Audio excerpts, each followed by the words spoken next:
नमस्कार दोस्तों, आप लोगों का स्वागत है पीसीएस हिंदी एकेडमी में। आज मैं आप लोगों को क्लास 7 की ज्योग्राफी का चैप्टर नंबर 7 पढ़ाऊंगा। जैसा कि दोस्त, इस चैप्टर का नाम है मानवीय पर्यावरण, बस्तियां, परिवहन एवं संचार। अध्याय 1 में आप पढ़ चुके हैं कि प्रारंभिक मानव भोजन, वस्त्र एवं आवास के लिए पूर्ण रूप से प्राकृतिक पर निर्भर है। अध्याय 1 में आपको ये बताया गया है कि जो प्रारंभिक मानव है भोजन, वस्त्र एवं आवास के लिए पूर्ण रूप से प्राकृतिक पर निर्भर है, लेकिन समय के साथ उसने नए कौशल विकसित करके खाद्य पदार्थों का उत्पादन, घर बनाने, यातायात एवं संचार के बेहतर साधनों का विकास किया है। इस प्रकार उसने अपने आवास के वातावरण को अनुकूल बनाया है। बस्तियां वे स्थान जहां लोग अपने लिए घर बनाते हैं। प्रारंभिक मनुष्य वृक्ष एवं गुफाओं में निवास करते थे। जब उन्हें जब उन्होंने फसलें उगाना आरंभ किया तो उनके लिए एक जगह स्थायी बनाना आवश्यक हो गया। दोस्त, पहले जो मानव थे वो गुफा में रहते थे, पेड़ों में रहते थे, लेकिन जब उन्होंने फसलों को उगाना शुरू किया तो उनके लिए एक अस्थायी घर या अस्थायी जगह होना आवश्यक हो गया। बस्तियों का विकास नदी घाटियों के निकट हुआ। जो बस्तियों का पहले विकास हुआ दोस्तों, नदी घाटियों का हुआ, क्योंकि वहाँ पर्याप्त मात्रा में जल उपलब्ध था। जो बस्तियाँ नदी घाटियों के निकट हुई उसके पीछे कार्य था, क्योंकि वहाँ पर्याप्त मात्रा में जल उपलब्ध था एवं उपजाऊ भूमि भी। व्यापार, वाणिज्य एवं निर्माण के विकास के साथ साथ मानव बस्तियाँ बड़ी होती गईं। नदी घाटी के निकट बस्तियाँ पनपने लगीं एवं सभ्यता का विकास हुआ। नदी घाटी के किनारे दोस्त बस्तियाँ पनपने लगीं एवं सभ्यता का विकास हुआ। क्या आपको सिंधु, टिग्रिस, नील एवं हड़प्पा ही नदियों के किनारे विकसित हुई सभ्यताओं के नाम याद हैं? वे स्थान जहाँ भवन अथवा बस्तियाँ विकसित होती हैं उसे वसाव स्थान कहते हैं। दोस्त, वह स्थान जहाँ पे भवन बस्तियाँ विकसित होती हैं उसे बसाव स्थान कहते हैं। आदर्श बसाव स्थान के चयन के लिए प्राकृतिक दशाएं, अनुकूल जलवायु, जल की उपलब्धता, उपयुक्त भूमि, उपजाऊ मिट्टी। आदर्श जो आवास है दोस्त, उसके मतलब बसने के लिए जो जगह होता चाहिए, जहाँ हमारा आवास होना चाहिए, आदर्श बसाव जो होना चाहिए, उसके लिए दोस्त जो अनुकूल दशाएं होनी चाहिए, उसमें अनुकूल जलवायु होनी चाहिए, जल की उपलब्धता होनी चाहिए, उपयुक्त भूमि एवं उपजाऊ मिट्टी होनी चाहिए। बस्तियां अस्थायी या अस्थायी हो सकती हैं। जो बस्तियां हैं दोस्त, वो अस्थायी या अस्थायी दोनों हो सकती हैं। जो बस्तियां कुछ समय के लिए बनाई जाती हैं उन्हें अस्थायी बस्ती कहते हैं। घने जंगलों में गर्म एवं ठंड, रेगिस्तान तथा पर्वतों के निवासी अक्सर अस्थायी बस्तियों में रहते हैं। जो जंगलों में होता है दोस्त, गर्म एवं ठंडे रेगिस्तानों एवं पर्वतों के जो निवासी होते हैं वो अस्थायी नहीं, अस्थायी बस्तियों में रहते हैं। वे आखेटक, संग्राहक, स्थानांतरी, कृषि एवं ऋतु प्रवास करते हैं। अधिकांश बस्तियां आज अस्थायी बस्तियां हैं। इन बस्तियों के लोग रहने के लिए घर बनाते हैं। जो अस्थायी वाले बस्तियां होते हैं दोस्तों, रहने के लिए घर बनाते हैं। जो अस्थायी वाले होते हैं वो रहने के लिए घर नहीं बनाते हैं। मौरी का जन्मदिन था। केक काटने के लिए वह अपने मित्र के साथ गुरप्रीत की प्रतीक्षा कर रही थी। आखिरकार थकी, खांसती और हांफती हुई गुरप्रीत पहुंची और उसने बताया कि अत्यधिक यातायात जाम था। मौरी की माँ मिसेस थॉमस ने गुरप्रीत के पीठ थपथपाकर गहरी सांस भरी। ओह, हमारे शहर में बहुत प्रदूषण है। प्रसाद हाल ही में गांव में आया था। प्रसाद जो था वो हाल ही गांव में आया था। उसने पूछा, शहरों में इतना प्रदूषण तथा यातायात जाम क्यों होता है? शहरों में बढ़ती आबादी के कारण दिन प्रतिदिन वाहनों की संख्या बढ़ती जा रही है। मौरी के पिता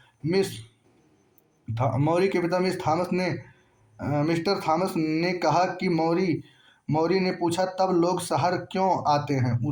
उसकी माँ ने उत्तर दिया, वे यहाँ नौकरी बेहतर शिक्षा चिकित्सा सुविधा की तलाश में आते हैं। मौर्य ने फिर पूछा, यदि इतनी अधिक संख्या में लोग शहर में आते रहेंगे तो सारे लोग कहाँ रहेंगे? मिस थॉमस ने कहा, यही कारण है कि अत्यधिक संख्या में गंदी बस्तियां एवं अवैध कब्जे वाली बस्तियां दिखाई देती हैं। जहां लोग भीड़ भाड़ एवं अस्थायी बस्तियों में रहते हैं, शहर में जल एवं विद्युत की कमी एवं सामान्य समस्या है। प्रसाद ने कहा, हम हमारे गांव में बड़े सिनेमा घर, अच्छी सुविधाएं वाले स्कूल एवं अच्छे अस्पताल नहीं हैं, लेकिन हमारे यहाँ बहुत सारी खुली भूमि एवं सांस लेने के लिए ताज़ा ताज़ा हवाएं मिलती हैं। जब मेरे दादाजी बीमार थे तो उनको शहर के अस्पताल में ले जाना पड़ा। ऋतु प्रवास, लोगों के मौसमी आवागमन को ऋतु प्रवास कहते हैं। अगर आपसे कोई पूछे ऋतु प्रवास किसे कहते हैं तो आप इसको पता कर लें, यह जान लें कि ऋतु प्रवास लोगों के मौसमी आवागमन को ऋतु प्रवास कहते हैं। जो लोग पशु पालते हैं वे मौसम में परिवर्तन के अनुसार नए चारागाहों की खोज में निकल जाते हैं। अब आइए दोस्त, थोड़ा सा आगे, शहर ले जाना पड़ा था। ऊपर दिए मित्रों, ऊपर आइए। ऊपर दिए गए संवाद से बस्तियों के दो विभिन्न चित्र हमारे सामने आते हैं। ग्रामीण एवं शहरी बस्तियां। गांव ग्रामीण बस्तियां होती हैं जहां लोग कृषि, मत्स्य पालन, वानिकी, दस्तकारी एवं पशुपालन संबंधी कार्य करते हैं। ग्रामीण बस्तियां सघन या प्रकीर्ण हो सकती हैं। सघन बस्तियों में घर पास पास होते हैं। दोस्तों, जो सघन बस्तियां होती हैं वहाँ घर पास पास होते हैं। प्रकीर्ण बस्तियों में लोगों के घर दूर दूर व्यापक क्षेत्र में फैले होते हैं। इस प्रकार की बस्तियां मुख्यतः पहाड़ी क्षेत्रों में, जंगल एवं अति विषम जलवायु क्षेत्रों में पाई जाती हैं। जो प्रकीर्ण बस्तियां होती हैं दोस्त, ये पहाड़ों पे, घने जंगलों में और अति विषम जलवायु वाले क्षेत्रों में पाई जाती है। ग्रामीण क्षेत्रों में लोग अपने पर्यावरण के अनुकूल घर बनाते हैं। अत्यधिक वर्षा वाले क्षेत्र में ढाल वाले छत बनते हैं। दोस्त, बताया गया है कि जो गांव के लोग होते हैं वह पर्यावरण के अनुकूल घर बनाते हैं। अत्यधिक वर्षा वाले क्षेत्रों में ढाल वाली छत बनाते हैं। जिन स्थानों में वर्षा समय जल का जमाव हो जिन स्थानों पर वर्षा के समय जल का जमाव होता है वहाँ ऊंचे प्लेटफार्म अथवा सिस्टल्ड घर बनाए जाते हैं। चित्र 7.4 में देखिए, गर्म जलवायु वाले क्षेत्र में मिट्टी की मोटी दीवार वाले घर पाए जाते हैं जिनकी छतें फूस की बनी होती हैं। स्थानीय सामग्री जैसे पत्थर, पंख, चिकनी मिट्टी, तृण आदि का उपयोग घर बनाने में किया जाता है। नगरीय बस्तियां में नगर छोटे एवं शहर उनसे बड़ी बस्तियां होती हैं। जो नगर होते हैं वो छोटे होते हैं, तो जो शहर छोटे बस्तियां, जो नगर होती हैं छोटी एवं जो शहर होते हैं उनसे बड़ी बस्तियां होती हैं। नगरीय क्षेत्रों में लोग निर्माण, व्यापार एवं सेवा क्षेत्रों में कार्यरत होते हैं। अपने राज्य के कुछ गांव, नगरों एवं शहरों के नाम लिखिए। परिवहन लोगों एवं सामान के आवागमन के साधन है। जो परिवहन है दोस्त, वो लोगों के और सामान के आवागमन के साधन है। पुराने समय में अधिक दूरी की यात्रा करने के लिए अत्यधिक समय लगता था। उस समय लोग पैदल चलते थे एवं अपने सामान को ढोने के लिए पशुओं का उपयोग करते थे। पहिए की खोज से परिवहन आसान हो गया। समय के साथ परिवहन के विभिन्न साधनों का विकास होता गया, लेकिन आज भी लोग परिवहन के लिए पशुओं का उपयोग करते हैं। हमारे देश में सामान्यतः गधे, खच्चर, बैल, ऊंट का उपयोग किया जाता है। दोस्तों, जो हमारा देश है यहाँ गधे का, खच्चर का, बैल का एवं ऊंट का प्रयोग किया जाता है सामान ढोने के लिए। दक्षिण अफ्रीका के एंडीज पर्वत के क्षेत्र में लामा का उपयोग उसी तरह होता है जैसे तिब्बत में याक का उपयोग होता है। दोस्त, हमारे यहाँ गधे, खच्चे और ऊंट का उपयोग होता है यातायात के लिए, सामान ढोने के लिए। और दक्षिण अफ्रीका के जो मतलब एंडीज पर्वत हैं उस क्षेत्र में लामा का उपयोग होता है और तिब्बत के क्षेत्र में याक का उपयोग होता है। प्रारंभ में अन्य देशों के व्यापारियों को भारत पहुंचने में अनेक महीने लग जाते थे। वे समुद्री मार्ग से या थलीय मार्ग से आते थे। हवाई यात्रा ने परिवहन को द्रुत बना दिया। आज भारत से यूरोप की यात्रा करने में केवल 6 से 8 घंटे का समय लगता है। इस प्रकार परिवहन के आधुनिक साधन समय एवं ऊर्जा की बचत करते हैं। परिवहन उन साधनों की एक सूची बनाइए जिनका उपयोग आपकी कक्षा में छात्र स्कूल आने के लिए करते हैं। परिवहन के 4 मुख्य साधन हैं: सड़क परिवहन, रेल परिवहन, जल परिवहन एवं वायु परिवहन। आपसे पूछ सकता है कि परिवहन के कितने साधन हैं, तो आपको पता होना चाहिए परिवहन के 4 मुख्य साधन हैं: सड़क परिवहन, रेल परिवहन, जल मार्ग परिवहन एवं वायु मार्ग परिवहन। भारत में अनेक राष्ट्रीय एवं राज्य मार्ग हैं। भारत में एक्सप्रेस वे का निर्माण नवीनतम एवं स्वर्ण चतुर्भुजीय महामार्ग दिल्ली, मुंबई, चेन्नई और कोलकाता को जोड़ता है। सड़क मार्ग कम दूरी यातायात से सबसे अधिक उपयोग किए जाने वाले मार्ग सड़क हैं। सड़क पक्की एवं कच्ची होती है। सड़क 2 प्रकार की होती है: कच्ची सड़क एवं पक्की सड़क। चित्र 7.7 में मैदानी क्षेत्रों में सड़कों का घना जाल बिछा है। मरुस्थलों, वनों एवं ऊंचे पर्वतों जैसे स्थानों पर भी सड़कें बनी हुई हैं। हिमालय पर्वत पर मनाली लेह राजमार्ग विश्व का सबसे ऊंचे सड़क मार्ग में से एक है। भूमिगत सड़कों को भूमिगत मार्ग सबवे कहते हैं। जो भूमिगत सड़क होते हैं दोस्तों, उन्हें भूमि मार्ग या सबवे कहते हैं। फ्लाईओवर उत्थित संरचनाओं के ऊपर बनाए जाते हैं। जो फ्लाईओवर होते हैं उत्थित संरचनाओं के ऊपर बनाए जाते हैं। आप लोगों ने तो फ्लाईओवर तो देखा ही होगा। रेल मार्ग के द्वारा तीव्रता से एवं कम खर्च में लोगों का आवागमन एवं भारी सामान को ढोने का कार्य होता है। वाष्प के इंजन की खोज एवं औद्योगिक क्रांति ने रेल परिवहन के तीव्र विकास में सहायता प्रदान की। जो औद्योगिक क्रांति थी दोस्तों, उन्होंने रेल परिवहन के विकास में तीव्रता प्रदान की। डीजल एवं विद्युत इंजनों के व्यापक रूप से वाष्प के इंजनों का स्थान ले लिया। जो डीजल एवं विद्युत के इंजनों थे दोस्त, वो व्यापक रूप से जो भाप के इंजनों थे उसका स्थान ले लिया। सुपर फास्ट रेलगाड़ियों से परिवहन की गति और तीव्र हो गई। जो सुपर फास्ट रेलगाड़ियां हैं दोस्त, उनका परिवहन और तीव्र हो गई। मैदानी भागों में रेल मार्गों का जाल व्यापक रूप से फैला है।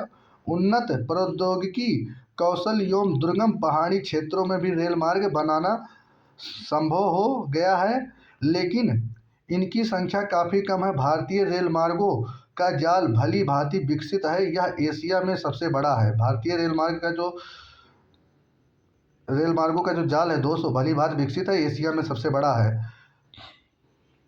जाइनिंग से लहासा के बीच चलने वाली रेलगाड़ी समुद्री तल से 4000 मीटर की ऊंचाई पर चलती है, जिनका सबसे ऊंचा बिंदु समुद्र तल से 572 मीटर है। ट्रांस साइबेरियन रेलमार्ग विश्व का सबसे लंबा रेलमार्ग है। दोस्तों, आप लोगों को पता होना चाहिए कि ट्रांस साइबेरियन रेलमार्ग विश्व का सबसे लंबा रेलमार्ग है, जो पश्चिमी रूस से सेंट पीटर्सबर्ग से प्रशांत महासागर के तटीय स्थित व्लादिवोस्टोक को तक जाता है। जल परिवहन, जल मार्ग के बारे में आप लोग जानिए दोस्त। आप पहले पढ़ चुके हैं कि प्रारंभिक समय में परिवहन के लिए जल मार्ग का उपयोग किया जाता था।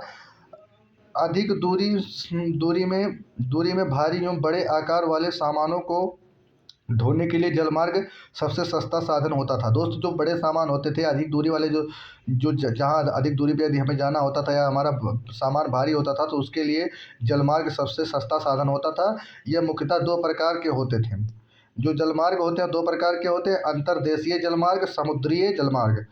नाव्य नदियों एवं झीलों का उपयोग अंतर्देशीय जलमार्ग के लिए होता है। कुछ महत्वपूर्ण अंतर्देशीय जलमार्ग हैं: गंगा ब्रह्मपुत्र नदी तंत्र, उत्तरी अमेरिका में ग्रेट लेक एवं अफ्रीका में नील नदी। समुद्री एवं महासागरीय मार्गों का उपयोग सामान्यतः व्यापारिक माल एवं सामान को एक देश से दूसरे देश पहुंचाने के लिए करते हैं। ये मार्ग पत्तनों से जुड़े होते हैं। विश्व के कुछ महत्वपूर्ण पत्तन एशिया में सिंगापुर एवं मुंबई, उत्तरी अमेरिका में न्यूयॉर्क एवं लॉस एंजलिस, दक्षिण अमेरिका में रियो डी जेनेरियो, अफ्रीका में डरबन एवं केप टाउन, ऑस्ट्रेलिया में सिडनी, यूरोप में लंदन। क्या आप विश्व के कुछ और पत्तनों के नाम बता सकते हैं? वायुमार्ग 20वीं शताब्दी के आरंभ में विकसित यह परिवहन का सबसे तीव्र मार्ग है। ईंधन की लागत अधिक होने के कारण यह सर्वाधिक महंगा साधन है। वायुमार्ग जो दोस्त है, ईंधन का इसमें सबसे ज़्यादा खर्च होता है, इस नाते सबसे महंगा साधन है। वायु यातायात खराब मौसम जैसे कोहरे एवं तूफान को प्रभावित होता है। यह यातायात का अकेला साधन है जो सर्वाधिक दुर्गम एवं दुरूह स्थलों तक पहुंच सकता है, विशेष रूप से जहां सड़क एवं रेल मार्ग नहीं है। हेलीकॉप्टर अगम्य स्थानों एवं संकटकालीन स्थितियों में लोगों को बचाने एवं भोजन, जल, कपड़े एवं दवाएं बांटने के लिए बहुत ही उपयोगी साधन है। कुछ महत्वपूर्ण हवाई पत्तन Delhi, Mumbai, New York, London, Paris, Frankfurt एवं काहिरा। संचार दूसरे के पास तक सूचना पहुंचाने की प्रक्रिया है। तकनीकी विकास के साथ मानव ने संचार के नए तीव्र साधनों को विकसित कर लिया है। चित्र 7.10 में संचार तंत्र के विकास का वर्णन करता है। संचार के क्षेत्र में विकसित विश्व में सूचना क्रांति आई है। संचार के क्षेत्र में दोस्त जो विकास हुआ है उससे विश्व की सूचना क्रांति आई है। सूचना प्रदान करने के लिए शिक्षा तथा मनोरंजन के लिए संचार के विभिन्न साधनों का उपयोग होता है। समाचार पत्रों, रेडियो एवं टेलीविज़न के द्वारा हम बड़ी संख्या में लोगों के साथ संचार कर सकते हैं, इसीलिए इनको जनसंपर्क माध्यम भी कहते हैं। सैटेलाइट से संचार में तीव्रता आई है। जो सैटेलाइट है दोस्तों, उससे संचार में तीव्रता आई है। तेल की खोज, वनों एवं सर्वेक्षण, भूमिगत जल एवं खनिज संपदा, मौसम पूर्वानुमान एवं आपदा पूर्व चेतावनी आदि में सैटेलाइट सहायक होते हैं। जो हमारे सैटेलाइट होते हैं, तेल की खोज में, वनों के सर्वेक्षण में, भूमिगत जल में, खनिज संपदा में, मौसमी पूर्वानुमान एवं आपदा की पूर्व चेतावनी के लिए महत्वपूर्ण होते हैं। ये सहायक होते हैं सैटेलाइट। अब हम इंटरनेट के माध्यम से इलेक्ट्रॉनिक मेल या ईमेल भेज सकते हैं। आज सेल्यूलर फोन के द्वारा बेतार टेलीफोनिक संचार अत्यधिक लोकप्रिय हो चुका है। दोस्त इसमें बताया गया कि बेतार जो टेलीफोन है अत्यधिक लोकप्रिय हो चुका है। इंटरनेट के माध्यम से विश्व भर में केवल सूचना एवं परस्पर समीपता ही नहीं मिलती, अपितु हमारा जीवन अधिक सुखमय बन गया है। इससे हमारा जीवन अधिक सुखमय बन गया है दोस्त। अब हम घर बैठे ही रेल, हवाई जहाज एवं सिनेमा या होटल तक के लिए टिकट आरक्षित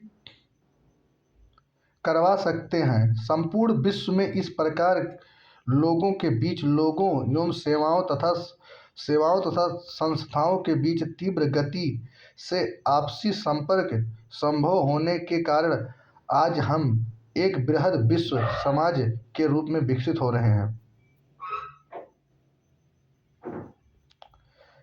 दोस्त ये चैप्टर यहीं पे समाप्त होता है। मुझे उम्मीद है कि यह चैप्टर आप लोगों को अच्छे से समझ में आया होगा। मित्रों, यदि आपको अच्छे से समझ में आया है तो अपने दोस्तों के पास शेयर कीजिए और लाइक कीजिए, सब्सक्राइब कीजिए। तब तक फिर मिलते हैं अगली क्लास में। तब तक के लिए नमस्कार, बाय बाय, टेक केयर।